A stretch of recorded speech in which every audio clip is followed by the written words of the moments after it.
জানাজার নামাজের পরে হাত তুলে দোয়া করা জায়েজ কি? জানাজার নামাজের পরে হাত তুলে দোয়া করা মুস্তাহাব। বাপের বেটা হইলে জানাজার পরে রসুল দোয়া করছেন এমন একটা হাদিস দেখাও। যেখানে জানাজার পর দোয়া হয় করবেন, যেখানে হয় না চুপ থাকবেন, ফেতনার দরকার নাই।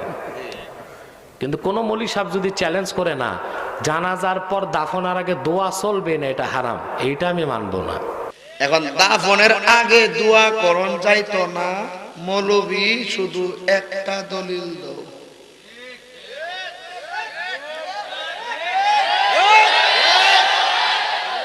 যেইভাবে জানাজার নামাজে আজান দিলে আজান হবে বেদাত, জানাজার নামাজে একামত দিলে একামত হবে বেদাত, ঠিক তেমনি ভাবে জানাজার নামাজে কোরআন পড়লে কোরআন পড়া হবে বেদাত, জানাজার নামাজে রুকু করলে রুকু করা হবে বেদাত, জানাজার নামাজে সেজদা করলে সেজদা করা হবে বেদাত, জানাজার নামাজের সালাম ফিরাইয়া দোয়া করলে দোয়া হবে বেদাত। ঠিক বললে হবে না, বেদাত কেন হবে সেটা বলতে হবে আপনাদের।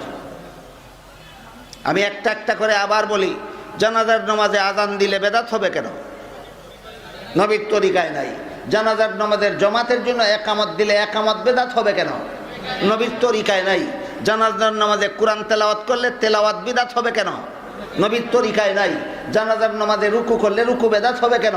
নবীর তরিকায় নাই। জানাজার নামাজে সেজদা করলে সেজদা বেদাত হবে কেন? নবীর তরিকায় নাই। একই কারণে জানাজার সালাম ফিরাইয়া মুনাজাত করলে মুনাজাত বেদাত হবে কেন? নবীর তরিকায় নাই।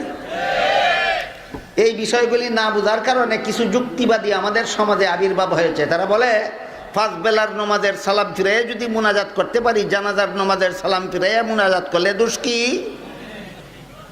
এরা দলিল হইল দোষ কি, দুইটা শব্দ। বেদাতীদের দলিল দুইটা শব্দ, দোষ কি। বেদাতীদের দলিল কটা শব্দ? দুইটা শব্দ। শব্দ দুইটা কি কি? আপনাদের জবাব হইল একটা শব্দ, দোষ এইটাই বেদাত। এরা দলিল হইল দুই শব্দ আর আপনাদের জবাব হইল এক শব্দ। কথা বুঝলেন কি? তাহলে বুঝে থাকলে আবার আমি জিজ্ঞাসা করি আপনাদেরকে, জানাজার নামাজের জমাতের জন্য আজান দিলে দোষ কি? একামত দিলে দোষ কি? কোরআন পড়লে দোষ কি? রুকু করলে দোষ কি? সেজদা করলে দোষ কি? সালাম ফিরাইয়া দোয়া করলে দোষ কি? আজান দিলে যেই দোষ, একামত দিলে যেই দোষ, কোরআন পড়লে যেই দোষ, রুকু করলে যেই দোষ, সেজদা করলে যেই দোষ, দোয়া করলে সেই দোষ। কথা পরিষ্কার হইল? ঠিক তেমনি ভাবে আজান শেষ করার পরে দুরূদ শরীফ পড়া সুন্নত। দুরূদ শরীফ পড়ার পরে আজানের দোয়া পড়া সুন্নত। এখানে সুন্নত 3 নম্বর অর্থে। কত নম্বর অর্থে? 3 নম্বর অর্থে।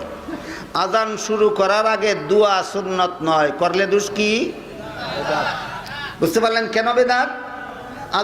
আজান শেষে দুরূদ শরীফ পড়া সুন্নত, আজান শুরু করার আগে দুরূদ শরীফ পড়া বেদাত কেন? এটা বোঝার জন্য এই দুরূদ নামাজে একটু ফিট করে দেখি, তে সহজে বুঝে আসবে।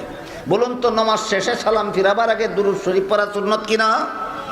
তাইলে হাদিস শরীফে তো রসুল বলেছেন, যে ব্যক্তি আমার প্রতি একবার দুরূদ শরীফ পড়বে তার প্রতি আল্লাহ 10 বার রহমত নাজিল করবেন, তার 10টা গুনাহ মাফ করে দেবেন, তার 10টা মর্যাদা বাড়িয়ে দেবেন।